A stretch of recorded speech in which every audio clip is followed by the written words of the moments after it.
The drip started 12 hours early. I noticed it because the sound didn't belong to that hour. Melt in this section usually waits until mid-cycle pressure change, when the upper vents pull harder and the ice relaxes just enough to sweat. This was different. Thin, irregular, coming from a seam that should have been lopped hard until tomorrow. I lay still and counted drops until the rhythm broke, then broke again. Not thermal noise, not settling. Something had added heat where heat wasn't scheduled. I didn't get up right away.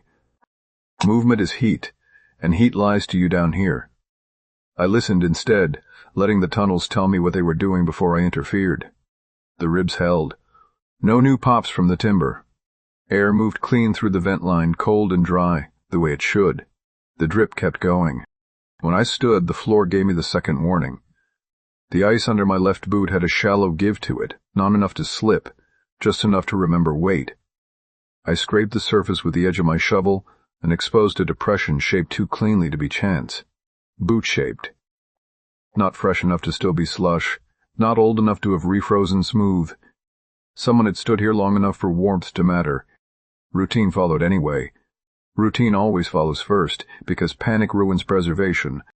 I checked the ribs for heave, measured the gaps I'd marked months ago, ran a gloved hand along the steel braces scavenged from the old storage bay.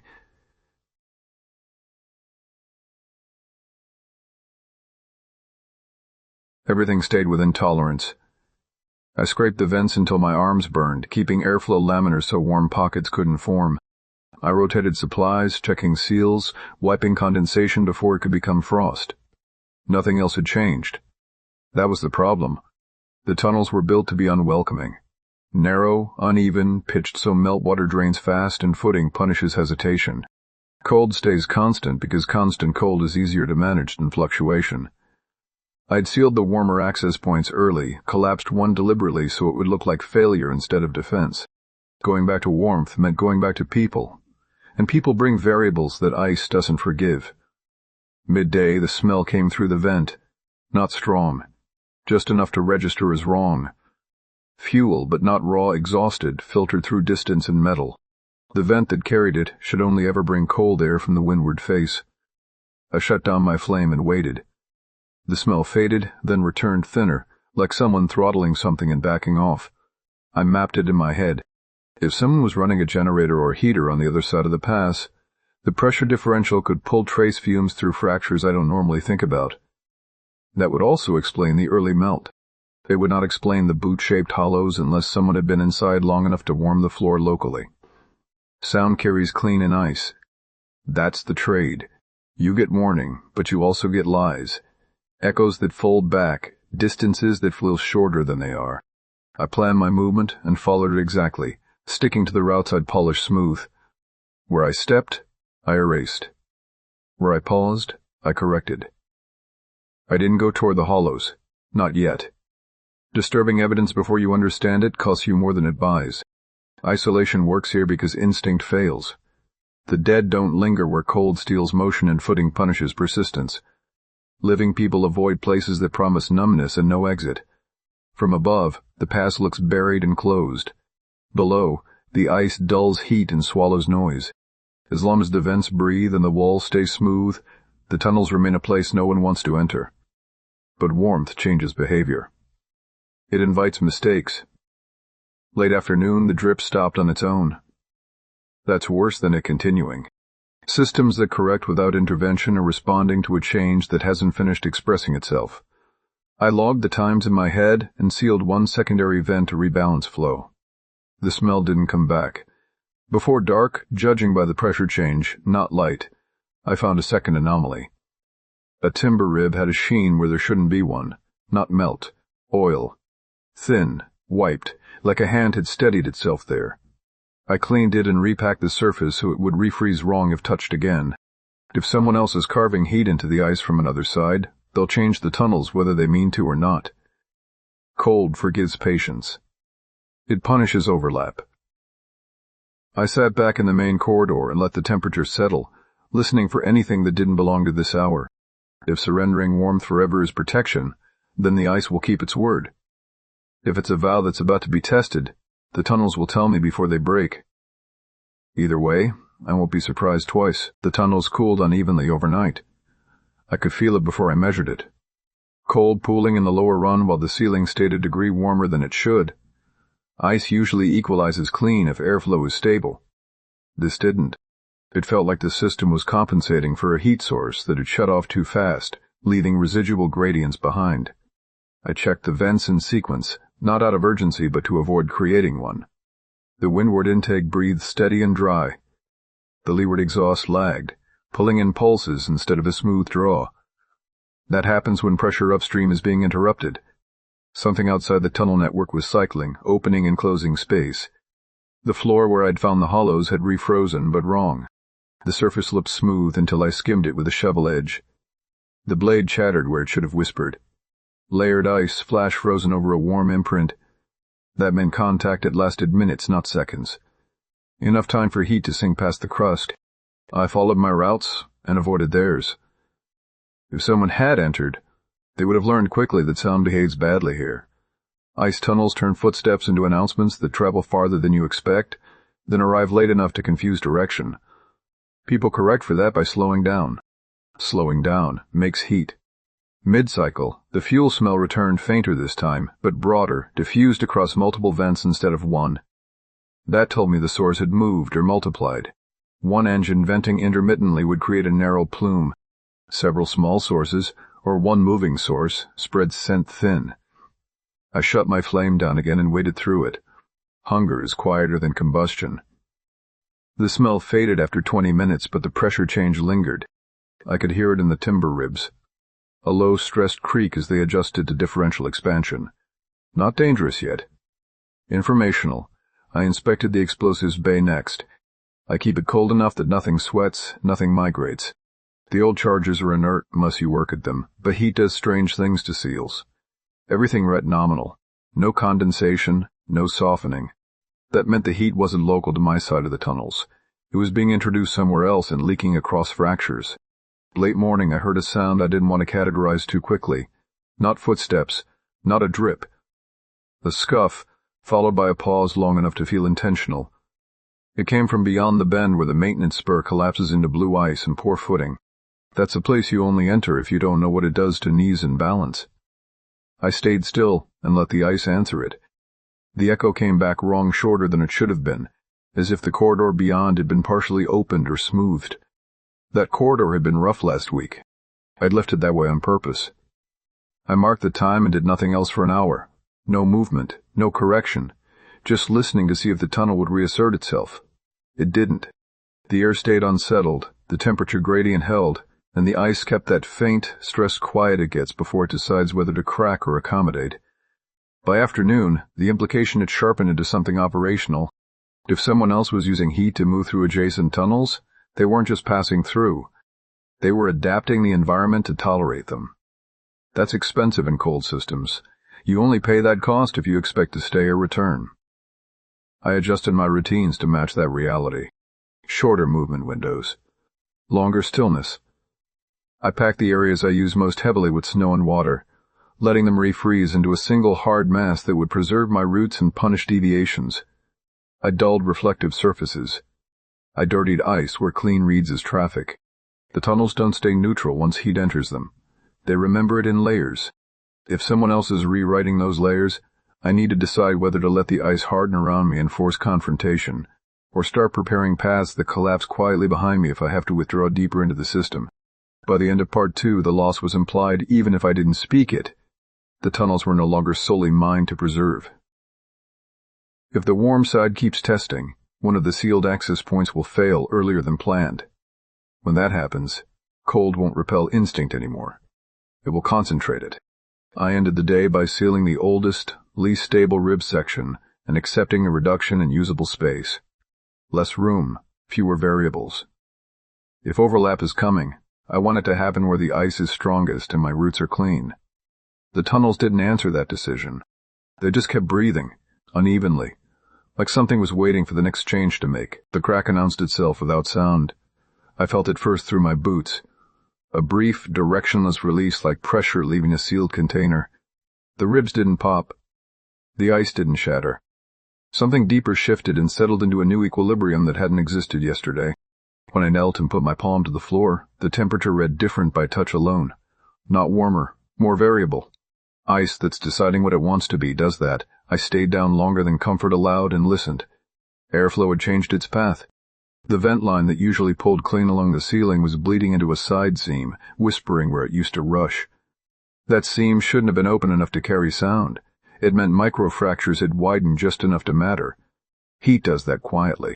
So does repeated pressure from bodies learning where not to fall. I took the long way around to the maintenance spur, moving only during vent pulses so my sound would fold into the system noise. The corridor past the bend confirmed what the echo had suggested yesterday. The ice had been worked, not cut smoothed. Someone had knocked down the worst of the surface teeth and let melt refreeze into a passable skin. Amateur work, but effective enough to change how sound and heat behave. That takes time. And warmth. I erased what I could without advertising the correction. Roughened the surface again with a shovel edge, sprayed water from a flask and let it freeze wrong so footing would punish confidence. I didn't chase the work farther in. Chasing creates trails even when you think you're cleaning. Mid-cycle, the fuel smell returned, stronger this time, and with it came a faint vibration I hadn't logged before. Not mechanical rotation. A thrum, low and uneven, like an engine idling under load it doesn't trust. It traveled through rock more than air. That put the source farther out, likely above the tunnel network, where someone had found a pocket that could tolerate heat without collapsing immediately. I shut everything down and waited. The waiting paid off in a way I didn't like. After 20 minutes, the vibration stopped, and the temperature along the ceiling rose a fraction instead of falling. Residual heat moving laterally. That means they'd shut down abruptly, not tapered off. Either they'd finished what they needed, or they'd sensed something and pulled back. Late afternoon brought the first direct confirmation of another presence. A scuff became a slip, and the slip became a controlled fall. I heard the breath before the body hit, then the sharp intake that follows pain you're trying not to voice. It came from beyond the spur, closer than yesterday. I didn't move. The person didn't either. At least not for a while. Then there was fabric against ice, slow, careful. Someone getting back up without standing fully. That tells me they learned something about the tunnels already. I adjusted the vent nearest me, narrowing the draw just enough to change the sound profile.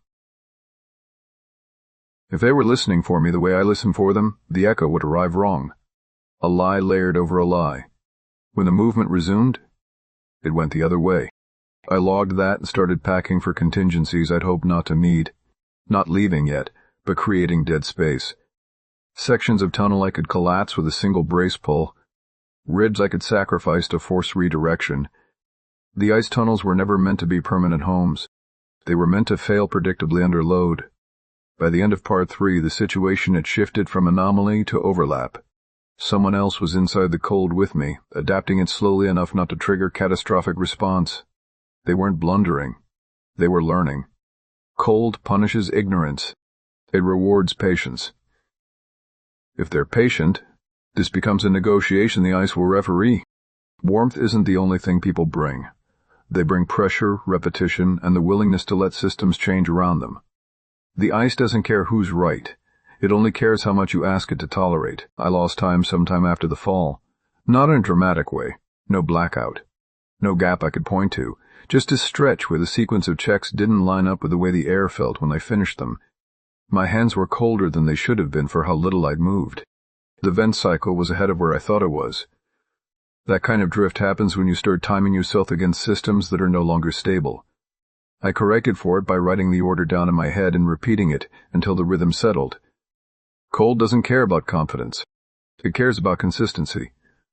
The spur stayed quiet through the next cycle, but the quiet wasn't empty. It had weight to it, the way snow sounds right before it releases. Airflow through the widened seam carried a faint, wet edge now, not enough to drip, just enough to tell me melt was happening somewhere I couldn't see. That meant heat was being applied intermittently, not continuously. Someone was learning how much they could get away with. I checked the collapse points I'd prepared and tested one brace lightly, just enough to feel how the ice responded. It answered clean, no spidering, no sympathetic cracks. Good. Predictable failure is a form of safety. Midday, the smell changed. Less fuel, more oil. Burnt insulation, maybe, or a seal warming past tolerance. That suggests improvised equipment, not something designed for cold. Improvised systems fail in ways you can hear before they break. I listened for it, and caught the faintest irregular clatter through the rock, a cadence that didn't repeat cleanly. Someone was adjusting something by hand. I considered making contact then, not verbally, not directly. A controlled noise, a drop tool, something to establish boundaries. I didn't. Contact fixes positions too early. Better to let the ice do that. Instead, I altered my own footprint. I flooded one of my primary routes deliberately and let it refreeze into a convex skin that would support me and betray anyone heavier or less practiced. I dulled the ribs with ice slurry so grip would be ambiguous. I made the tunnels less readable without making them louder. Late afternoon, I heard movement again, closer than before, but higher up, above the tunnel ceiling, where service shafts snaked toward the surface. That told me there was more than one access point in play, or more than one person. Multiple heat sources would explain the pressure fluctuations better than a single engine. The dead don't come here. Living people do, eventually, if they believe there's infrastructure worth waking. The old explosives bays, the service tunnels. They look like solutions to people who don't understand how much maintenance they demand. I shut down my flame for the rest of the cycle and ate cold. The temperature in my section dropped a fraction below normal, enough to pull moisture out of the air and harden surfaces. If someone was following gradients, I wanted mine to disappear. As the cycle turned, a new sound arrived, soft, deliberate tapping, once, then again spaced far enough apart to feel like testing rather than travel. Ice answers taps differently depending on thickness and stress. Someone was learning where not to put weight. I stayed perfectly still and let the tunnel answer for me.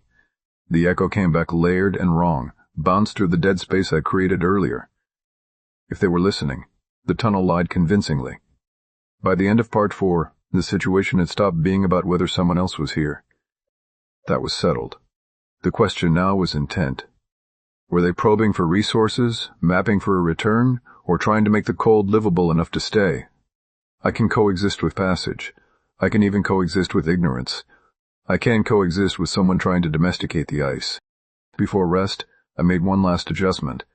I weakened a rib far from my core roots, just enough that a sustained heat source would finish the job and collapse it loudly.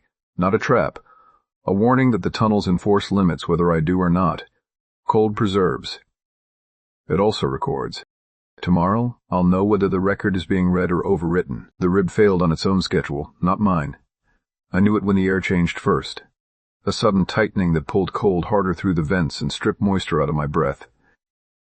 Collapse doesn't always announce itself with noise. Sometimes the ice decides to move weight elsewhere and only tells you afterward by how everything else responds. The sound came a minute later. Not a crack.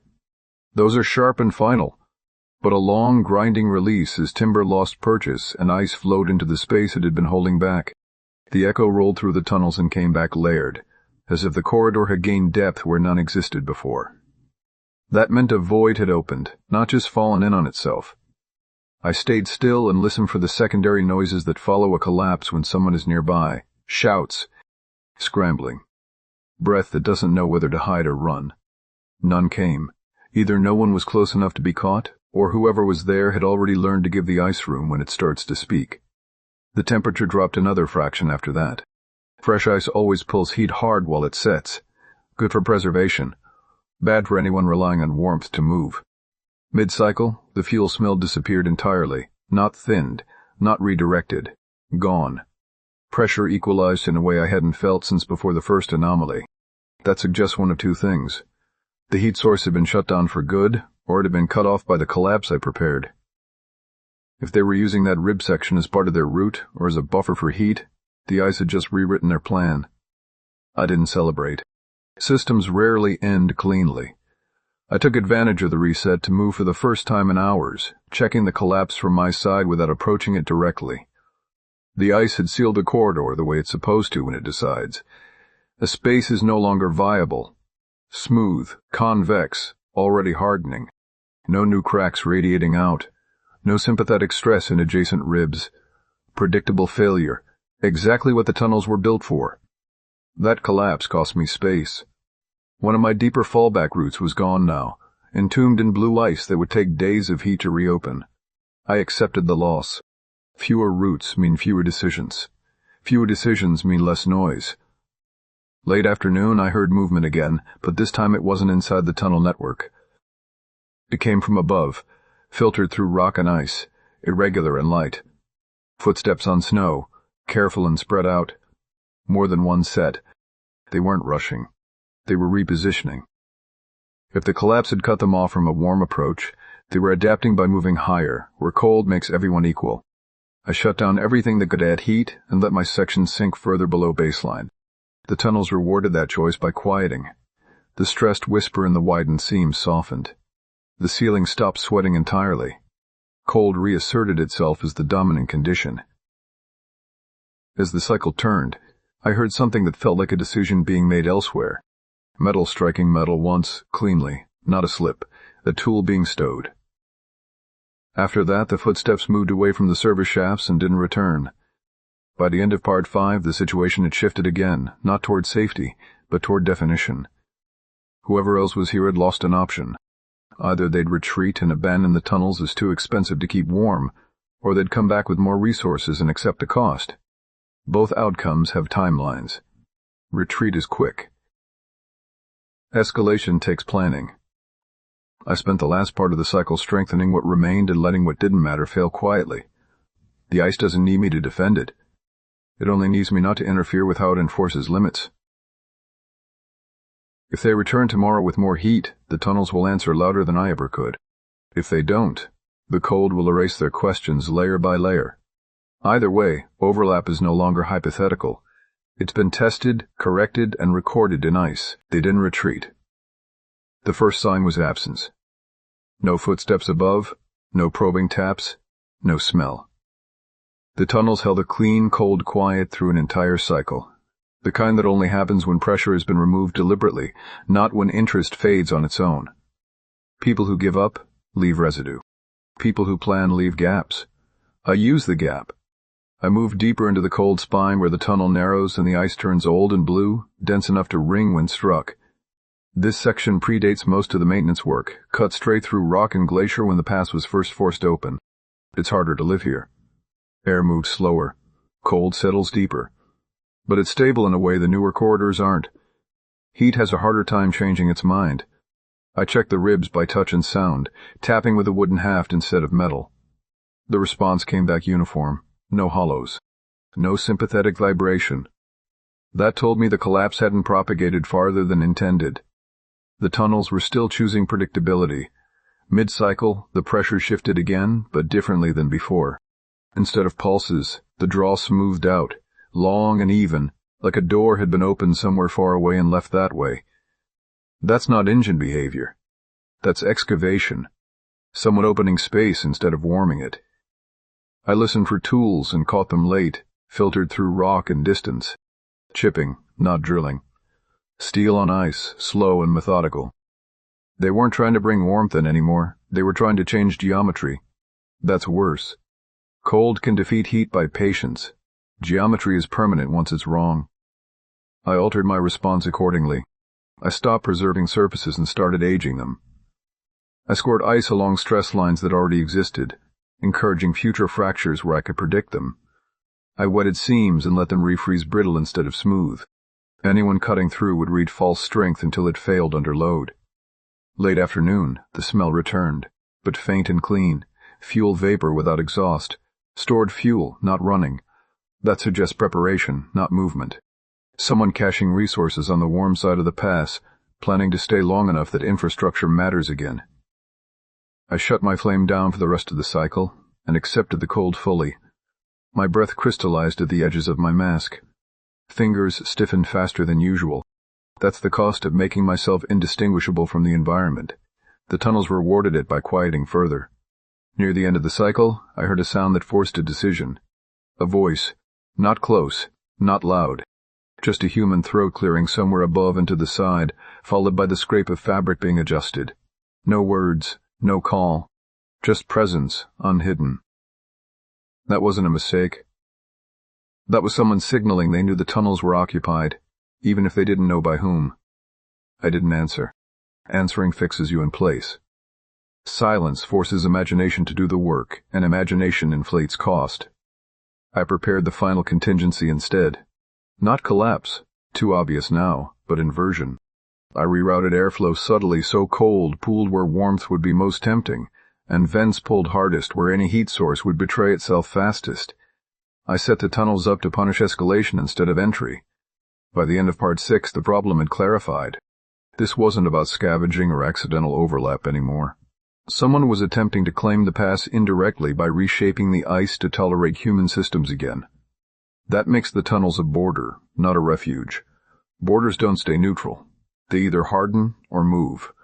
Tomorrow I'll decide whether to let the ice harden around me and make this place too costly to contest, or withdraw deeper and leave behind a system that fails catastrophically for anyone who tries to finish what I've refused. Cold preserves what stays still. It destroys what tries to change it too quickly. Sleep fractured into short, shallow pieces, each one ending before it could anchor. That's normal when the cold drops another notch, but this was different. My body kept waking ahead of sound, like it was anticipating contact before it happened. Anticipation is a liability underground. It makes you move early. I forced myself to stay still through an entire vent cycle and let the tunnels reset my sense of timing. The excavation sounds resumed just after what I marked as morning pressure change. Still distant, still methodical. Steel on ice. Pause. Steel again. No power tools. No engines. That told me they were conserving heat and noise, accepting slower progress to stay below a threshold. They weren't amateurs. They understood that ice forgives patience more than force. I moved once, carefully, along a route I'd deliberately left marginal. The floor there carries weight cleanly if you know the exact line. Everywhere else it flexes just enough to announce uncertainty. I wanted to feel if any new vibration carried through it. It did. Not from footsteps, from redistribution. Each chip on their side sent a faint, delayed response through the rock, like a question being asked and answered elsewhere. The geometry was changing slowly, but it was changing in ways I could map now.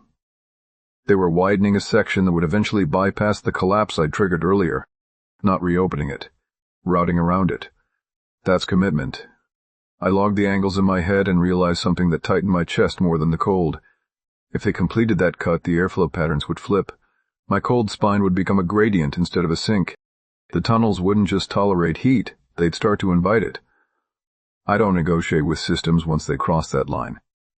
I prepared the irreversible option, not a collapse, too clean, too final. Instead, I weakened a sequence. 3 ribs, spaced just far enough apart that failure would propagate unpredictably. Not immediately. Only after sustained warmth or repeated traffic.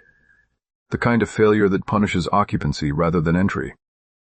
That work took time, and time costs heat. I paid it deliberately, venting harder to strip warmth back out of my section as I went. My hands went numb twice. I stopped both times before clumsiness could become noise. Mid-cycle, the excavation stopped. Again, not a retreat. A pause with weight to it. I heard movement above, multiple sets of footsteps repositioning, not leaving. Someone was checking something against a plan. That usually means they've reached a decision point, too. The smell of fuel never came back, but something else did. Warm air. Not much. Just enough to lift the ceiling temperature a fraction. They were testing the new geometry with body heat alone. I stayed motionless and let the tunnels answer for me. They answered by creaking. Not loudly. Just enough that anyone listening would hear the warning without knowing where it came from. Ice does that when it's been stressed in competing directions. It complains before it breaks, but it doesn't explain itself. After that, there was a long stretch of nothing. No tools, no footsteps, no voices. That's the most dangerous phase. It means observation without interaction. I ate cold and slow, barely enough to keep blood sugar from dropping. Hunger sharpens listening. I rerouted one last vent to exaggerate the cold sink in my core section and sealed off everything else. If they wanted to stay, they'd have to stay where the ice was least forgiving, near the end of the cycle night, by pressure and fatigue rather than light. I heard a single, clear sound. A deliberate knock. Once. Not testing. Not accidental. A signal. It came from the direction of the new cut, transmitted cleanly through the ice, placed where echoes wouldn't lie. Whoever made it understood the tunnels well enough now to choose that spot. I didn't respond. Silence after a signal does more than words ever could. It forces the other side to decide whether they're speaking to a system or a person. Systems are expensive to argue with. People can be pressured. I prepared to be neither. By the end of Part 7, the choice was unavoidable. If I stay and let the ice harden around me, I turn this place into a contested border that will only grow louder and more dangerous over time. If I withdraw deeper, I leave behind a tunnel network that punishes anyone who tries to finish reshaping it. But I surrender the pass entirely. I've spent my career reading snowpack and deciding which layers to trigger and which to leave alone. Tomorrow I decide whether to cut this one loose on my terms, or walk away before someone else decides where the fracture should run. I didn't answer the knock, and I didn't move right away. Silence is only useful if it's controlled. If it stretches too long, it stops being a choice and starts being absence. The tunnels settled into a colder rhythm after the signal, the way they do when airflow stabilizes and nothing new is being asked of them. That told me the other side was waiting, not advancing. Waiting underground costs heat. It costs morale. It forces decisions. I used that. I withdrew from the contested section without retreating. There's a difference. Retreat leaves urgency in its wake. Withdrawal leaves ambiguity. I moved deeper into the cold spine, following the line where the ice transitions from layered to massive, where fractures propagate vertically instead of laterally. That's old ice. Hard to cut. Harder to predict. It doesn't like being persuaded. As I moved, I erased what I could without polishing. Scuffs became irregular. Edges became noisy to touch but quiet to look at. I let small drips refreeze where they wanted, not where they were convenient. Anyone following would have to decide whether to clean as they went or accept a surface that punishes repetition. Halfway through the cycle, I heard them move again. Not toward me. Parallel. They were advancing along the new cut, testing how far the geometry would let them go without committing heat. That told me they hadn't decided to force the issue yet. They were still negotiating with the environment. I tipped that negotiation. At a junction where airflow could be biased subtly, I redirected just enough cold to make their route feel wrong without making mine feel right. Temperature gradients are persuasive. People follow comfort without realizing they're doing it. If I could make the ice feel unwelcoming where they wanted to go, they'd either escalate with heat or reroute into worse ground. Either outcome worked for me. Late afternoon, the excavation resumed briefly, then stopped again. Shorter this time. Frustration has a sound. Tools strike less cleanly. Pauses lengthen. Someone was paying more attention to cold than to progress. I checked my own limits then. Hands stiff. Core temperature low but stable. Supplies intact. No immediate failures. I could stay in the cold spine longer than they could stay negotiating. That's the advantage of choosing this place deliberately, instead of arriving at it out of need. As the cycle turned, the warm air test came again. Body heat only, faint but deliberate. They were seeing if occupancy alone could tame the corridor. It couldn't. The ice answered with a soft complaint that traveled farther than the warmth did. Not a threat. A warning. After that there were voices. Low, muffled, indistinct. 2, maybe 3. No shouting, no argument. The tone was careful, clipped. Planning voices. I couldn't make out words, but I didn't need to. The cadence told me they were weighing cost against reward. I stayed silent and let the tunnels do the talking. By the end of Part 8, I understood something I'd been circling without naming. This wasn't a contest for shelter. It was a contest for process. Whoever defined how change happened here would own the pass by default. Heat was just one method, geometry another, patience a third. I can't win a process war by holding ground forever. I can only decide where the process breaks. Tonight I'll finish preparing the failure sequence, not to trigger it, but to ensure it triggers itself if they push too far. Then I'll sleep where the cold is absolute and the ice doesn't argue. Tomorrow, if they escalate, the tunnels will make the decision for all of us. If they don't, I'll leave them a system that looks almost workable, and fails the moment they try to make it permanent. The cold deepened without ceremony. That's how you know it's structural, not weather-driven. No surge, no lull, just a steady subtraction that pulls sensation inward until your body stops wasting time on anything it can't afford. My breath came out as fine crystal instead of fog. The ice answered foot pressure with a higher note than yesterday. Old ice tightening. I slept in short blocks again, but this time the breaks aligned with vent cycles instead of nerves. That mattered. It meant my internal clock had resynced to the system instead of the threat. When that happens, decisions get cleaner. They tested the corridor twice before morning, not with tools, with presence. I could feel it in the way the air stalled briefly, then resumed with a different bias, like someone standing just long enough to matter and then backing away, body heat alone.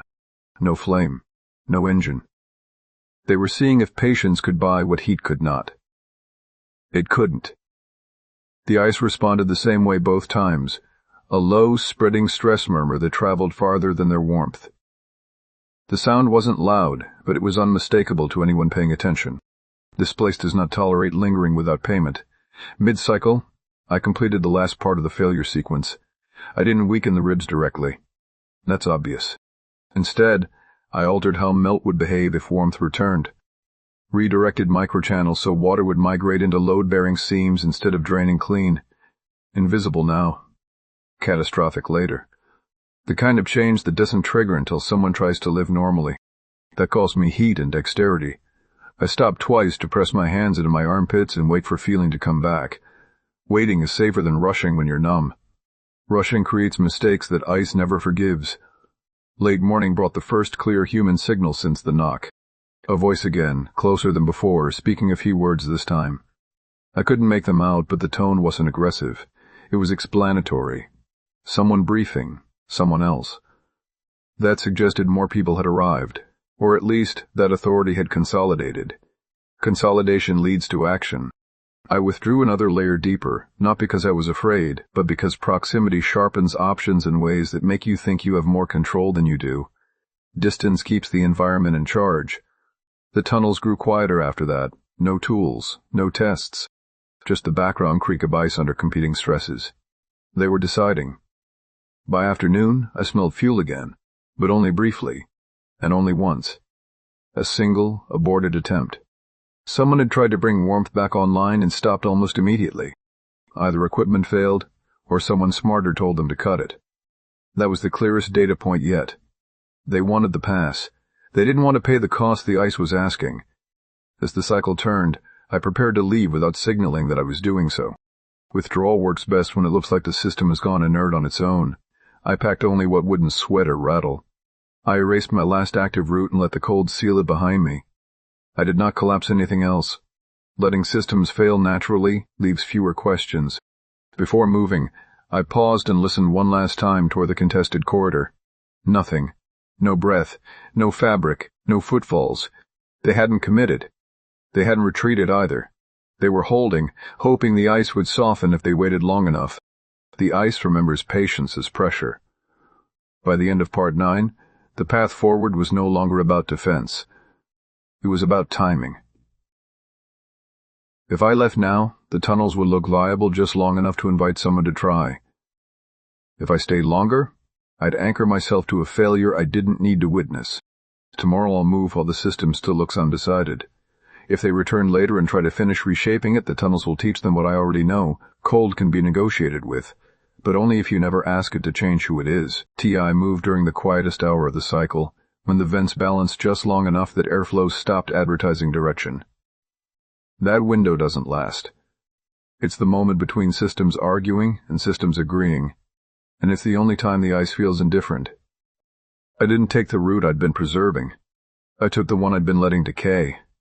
It ran deeper into the old works, where the tunnels narrow and the walls stop showing tool marks. This section wasn't meant for people to linger.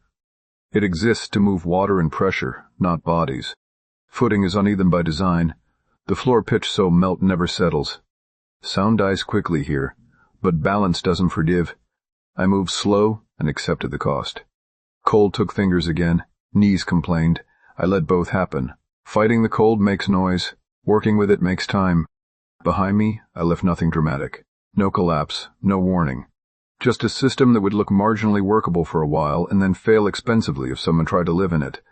That's the cleanest kind of boundary, one enforced by physics instead of intent. The deeper tunnels felt different immediately. Air was denser, older. The temperature held steady instead of fluctuating with pressure changes above. This is where the ice stops negotiating and starts behaving like stone. Heat here doesn't travel. It pools and kills itself. I paused at a junction where 3 channels converge and listened back toward the pass. Still nothing. That told me the other side hadn't followed my withdrawal yet. Good. Pursuit would have been loud here, impatient. Mid-cycle, I heard them again, but not inside. Footsteps above, faint and spread out, moving across the snowfield that caps the tunnel system. They were checking surface options now, probably reassessing whether the pass itself could be occupied without the tunnels cooperating. That's the phase where people convince themselves the environment is the problem, not their plan. I didn't need to hear more. I continued until the tunnel sloped downward into darkness that smelled like mineral and old water instead of ice. Rock overtakes glacier here. Melt lines cut through shale and disappear. It's colder in a way that doesn't fluctuate. Stable. I set up a temporary hold, not a shelter, just a pause point where I could rewarm fingers and let my breathing slow. I melted ice once, carefully, venting heat into a dead pocket where it would do no harm. I ate cold and rested my back against rock that doesn't remember warmth. Late in the cycle, something shifted far behind me. A faint, distant crack followed by a cascade of settling ice. Not catastrophic, not immediate. The kind of failure that happens hours after someone makes a choice upstream and walks away thinking it held.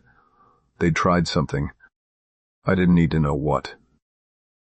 By the end of Part 10, the tunnels behind me had begun the long process of enforcing the limits I'd prepared. It wouldn't be fast. It wouldn't be dramatic. But it would be decisive enough to make return unattractive. I'm no longer defending the pass.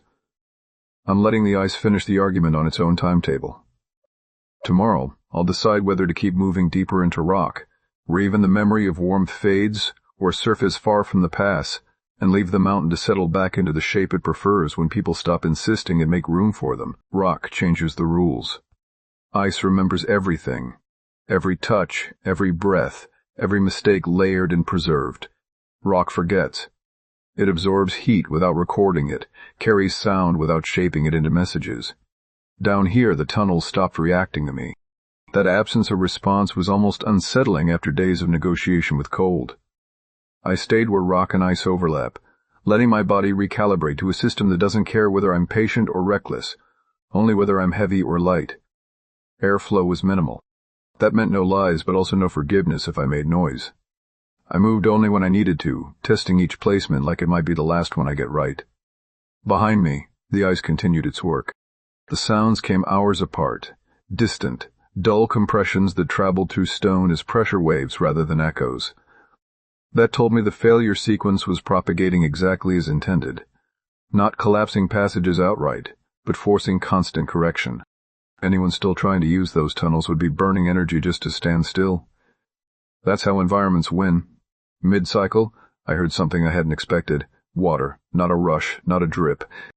A steady, directional movement through rock channels that hadn't carried flow this early in the season before. Warmth upstream had accelerated melt beyond what the ice could redirect cleanly. The system was shedding heat in the only way it had left. Water in cold tunnels doesn't kill you immediately. It waits. It undermines footing, loads ribs asymmetrically, freezes where it shouldn't. If they were still there, their timeline had just shortened without them knowing it yet. I took inventory again. Supplies were thinner, but stable.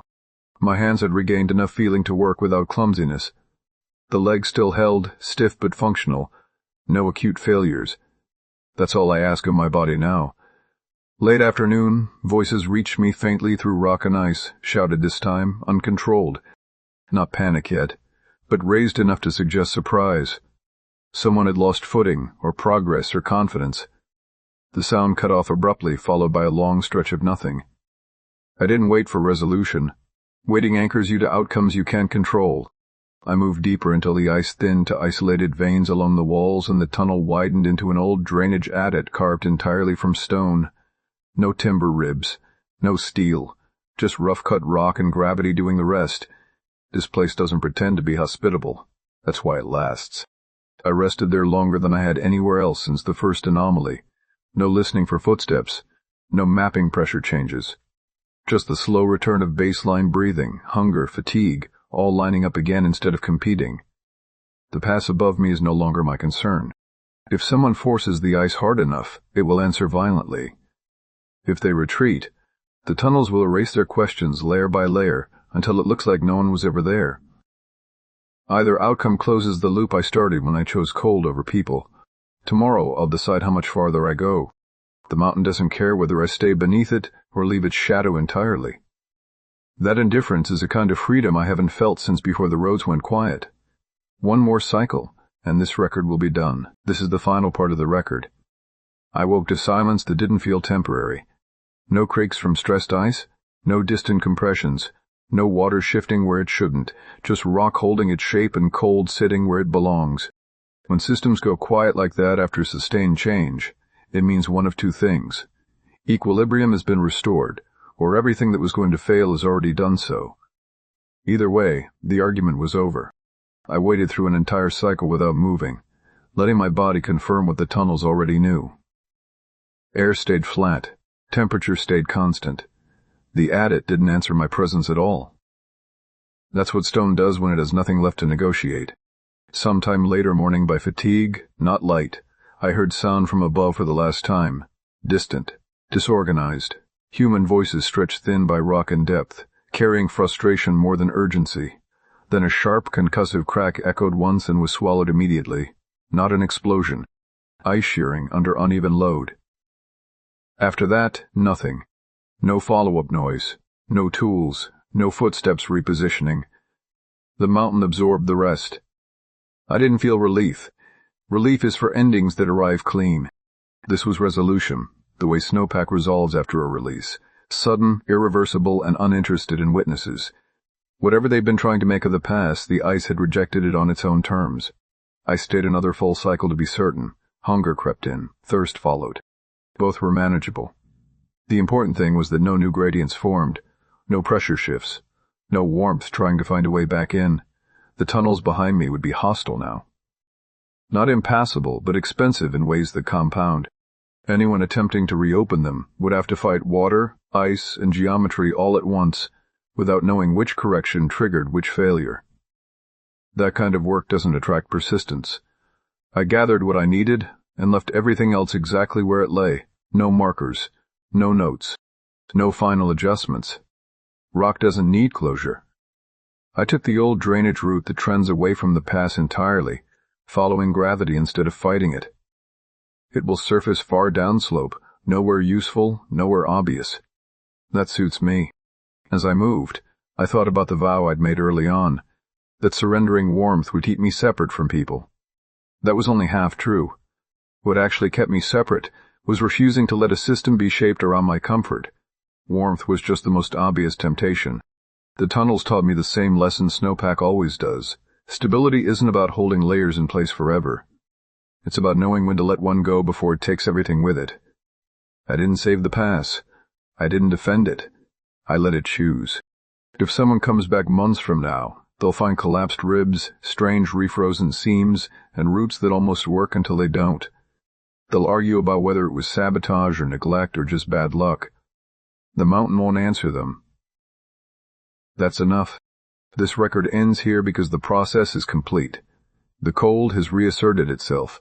The overlap resolved without negotiation. Staying would only turn understanding into attachment, and attachment into risk.